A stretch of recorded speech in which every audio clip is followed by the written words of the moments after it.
الله الرحمن الرحيم. أحييكم وعبر سلسلة من فوائد التغذية والطرق الصحية السليمة بشهر رمضان لكي نستفيد بطريقة أمثل من فترة الصيام التي ربما تمتد 30 أو 29 يوم ضمن شهر رمضان. وصلنا في هذه السلسلة إلى ما بعد التراويح وإلى ما قبل السحور وبعد السحور. أخذنا مجموعة من المعلومات في قيمة الطعام، أنواع الطعام الصحية المثلى، طرق تناول الطعام، الساعات المحددة للطعام، امتلاء المعدة، العصائر، أنواع العصائر، طرق الجلوس على المائدة بشكل جماعي والبطء في ذلك، عدم السرعة والتسرع في تناول الطعام، عدم الحث النفسي وإثارة القلق أثناء تناول الطعام للعائلة والأفراد سواء كان الرجل أو الزوجة أو الأولاد أو بالعكس، وصولا إلى بعض الصائمين ينامون بعد صلاة التراويح إلى قبل صلاة الفجر لقيامهم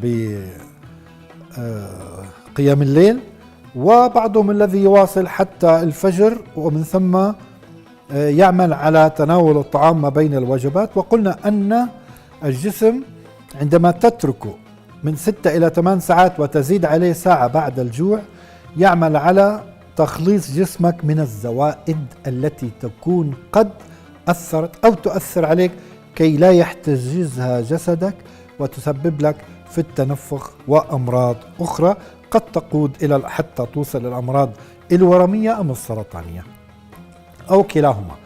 لذا وجدنا الآن في الحلقة السابقة أن قمر الدين المصنوع من المشمش، كيف نصنع قمر الدين من المشمش إذا توفر لدينا بالشكل الطبيعي، كون بعض قمر الدين الموجود في الأسواق يضاف له سكر وبه مادة ثاني أكسيد الكبريت، وهي مادة تؤثر على الأعصاب سلبا ولا تعطينا كفايتنا وحاجتنا الغذائية بسبب وجود هذه المواد المعيقة لامتصاص المواد ذو الفائدة والقيمة. وأخذنا أنه المشمش هو مضاد حيوي وهو بالتكاروتين وهو مضاد أكسدة حيوي يعمل على تفكيك الأكسدة والسموم ويطرحها خارج الجسد.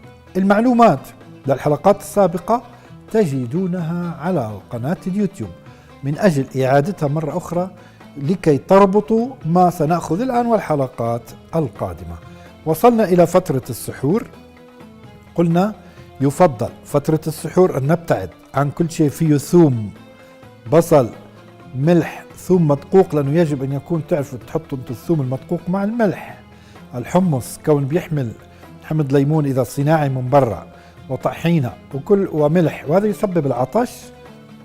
البيض المقلي، الصفار، الحلويات كلها تزيد قيمة العطش. الأجبان، الزيتون، المخللات بتزيد قيمة العطش. لذا المفضل انه نحن ناخذ قمر الدين يعطينا غذاء شبه جيد لجسدنا ويقي من العطش هذا اللي ممكن يحصل اثناء النهار.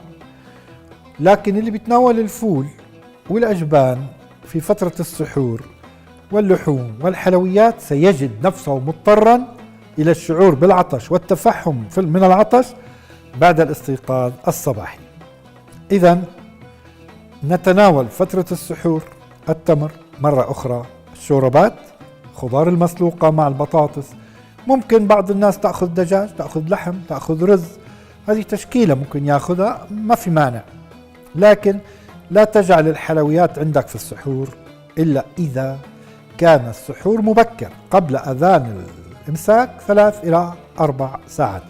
الآن بعد أن تسحرنا وأكلنا ممكن أن تكمل قيام الليل، لأن أيضا قيامك للوضوء وللصلاة ينشط لك الدورة الدموية، يحرك أعضاء جسدك وعضلاتك، ولا نربط بين هذا وقيام الليل. يعني لا نقول نحن سنقوم قيام الليل علشان يتنشط لنا دمنا أبدا، لأنه ممكن يرتبط بالعقل الباطن. تصبح أنت لما تاكل أكل معين إيش رح يجي في روعك؟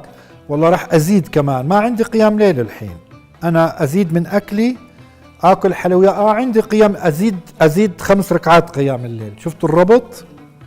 أصبحت النية الآن أنه قيام الليل من زاد عندك لأنك أنت زدت من الطعام، فلا تربطوا أبدا أكل الطعام بالصلوات، لا التراويح ولا قيام الليل ولا الصلوات المكتوبة. ليه؟ لأنه عندما أنت تقوم لقيام الليل تقوم خالصا لوجه الله سبحانه وتعالى، غير مربوط بشيء. ممكن ناس تأكل تكتر من الأكل تقول أنا بمشي زيادة، هذا أوكي. أما تربط عبادتك إنه أنا الآن بتعشى أو باكل، بزيد شوي، باكل حلويات شوي، يلا بزيد 4 ركعات قيام الليل، بزيد 8، ما أنا عندي قيام ليل، بحرق أنا عندي قيام ليل. ما تربط هذا بذاك. بتصير أنت نيتك الداخلية تقدر تصلي 4 ركعات قيام الليل، رحت صليت 4 تانيين بحكم إنك عند نية أخرى في داخلك إنه أنت زدت الطعام وعندك صلاة قيام. يعني مسألة فلسفية معقدة نبعد عنها كليا. أنت تقوم الليل طاعة لله، حبا في الأجر، رغبة في الأجر. سواء أكلت كنت جائع، ما أكلت قليل، أكلت حلاوة أو ما أكلت حلاوة، هذا أفصل كليا. لأنه ما بين النية وعدم النية شعرة، انقطعتها مشكلة.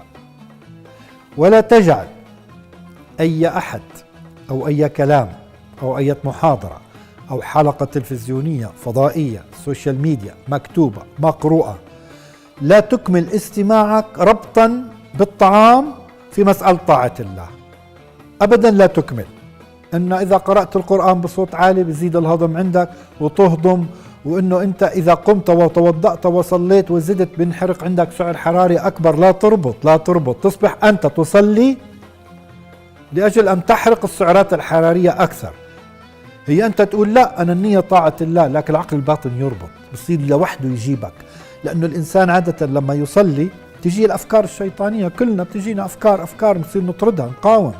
فما بالك أنت تحط في روعك أنه هذا تحرق سعرات حرارية وما عارف تساوي، حرك دمك وهي حركة. افصل حركتك ونيتك في الحركة وهضمك للطعام وأكلك للطعام أكثر من الصلوات وطاعة الله. افصلها حتى تنال أجر مستقل تماما. إذن لما وصلنا إلى نقطة السحور قبل أذان الإمساك ممكن نختم ب3 تمرات وكوب من الماء، لكن علينا أن نؤكد أن شرب الماء إذا كان باردا قبل الإمساك جلب ذلك مزيدا من العطش. الماء البارد بيجلب مزيد من العطش، والماء الساخن بيجلب مزيد من العطش. لذا اشرب ماء متزن، يعني ماء بارد بحرارة الغرفة، هذا مهم. لا تشرب الماء بارد جدا ولا ساخن ولا دافئ عند السحور قبل الإمساك. وأيضا ركز بأن الماء إذا كان من الصنبور اجعله يكون في الجرة أو في الأكواب قبل ساعة من شربه حتى تترسب المواد اللي فيه، وأنت تأخذ فائدة من الأكسجة الموجودة في الهواء الجوي.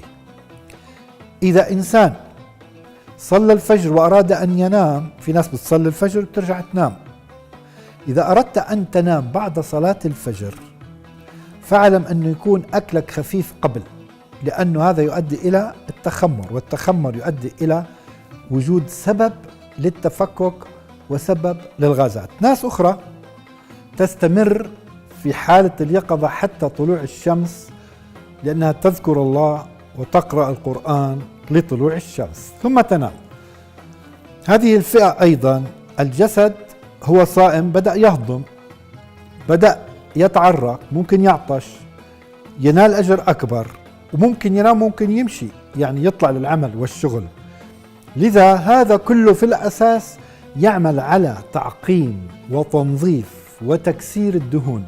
والله سبحانه وتعالى يمد الإنسان حتى لو ظل طلوع الشمس ويذكر الله، يمد بالخير، يمد بالعافية.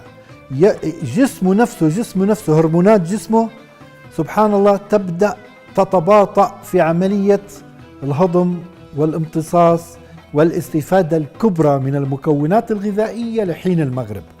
لا ننسى بأن أول 5 أيام من شهر رمضان والصيام إلى الأسبوع الأول إلى 8 و9 يوم من شهر رمضان، لا ننسى بأن الجسم بدأ يفرمت القديم، بدأ يستحدث ما هو جديد وما هو فيه نفس الحالة، ويطورها وينظمها مع الشيء الذي عود الإنسان عليه. يعني الإنسان اللي عود أنه يبقى حتى طلوع الشمس من صلاة الفجر لطلوع الشمس يذكر الله ويقرأ القرآن، عود ذلك نفسه والعمل، وعود على ميزان نوم معين، ميزان طعام معين، بدأ توازنه يتناغم مع هذا التعود.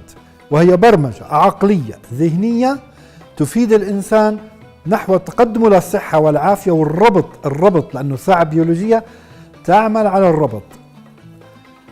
عودة إلى الحلقات السابقة، نجد الرابط في أسبوعنا الأول ما بين أذان المغرب إلى أذان الإمساك، هو رابط، الرابط الغذائي أقصد، هو رابط يبدأ بالتمر ينتهي بالتمر مع الإمساك، بعد التمر ماء، وذلك بعد الإمساك التمر ماء، وما بينهما توزيع من برمجة غذائية على أن لا يدخل طعامك على طعامك، وتعطي فرصة حتى في الليل لجسدك ينظف نفسه. مش بس ندخمه بالطعام ونقول لسه عنا اللي لو بدك تشرب طن من الماء في نفس اللحظة راح كأنك شربت كوب. يعني لا تظن انك كل ما شربت ماء انك والله ما تعطش في النهار. انشان ما تعطش في النهار قلل طعام السحور، قلل الملح، اوقف الاجبان والزيتون والمخللات والحلويات، لن تعطش باذن الله في النهار. اذا معلومات اضافية عن اللي سبق، راجعوا الحلقات السابقة في قناة اليوتيوب للاطلاع حتى يصبح هناك رابط. في حلقتنا القادمة إن شاء الله نبدأ الآن بالأشياء الجديدة بعد أن انتهينا لأسبوع كامل ونحن نتحدث عن الطعام الأمثل أثناء فترة ما بين المغرب إلى أذان الإمساك، الأمثل والطرق والمنهجية. الآن إن شاء الله سندخل في أشياء جديدة لها علاقة بالصحة، لها علاقة بالعافية، لها علاقة بشرب الماء، بس بشكل متخصص وأكثر منهجية ودقة. أتمنى أن تستفيدوا بنهاية هذه الحلقة مما ذكرت، وأن تعيدوا المعلومات السابقة وتربطوها مع بعضها البعض، على أن نبدأ في الحلقات القادمة في التخصص الصحي بشكل أكثر منهجية وأكثر دقة. وأتمنى أن ألقاكم في صحة جيدة في الحلقة القادمة وصحة أفضل بإذن الله تعالى، وأن تراجعوا الحلقات السابقة لتبدأوا للاستماع للحلقات القادمة أكثر منهجية وأكثر دقة. هذا أنا محمد عمر أبو راشد أحييكم من استديوهات قناة بيتي، قناة البيت العربي في الرياض، والسلام عليكم ورحمة الله تعالى وبركاته.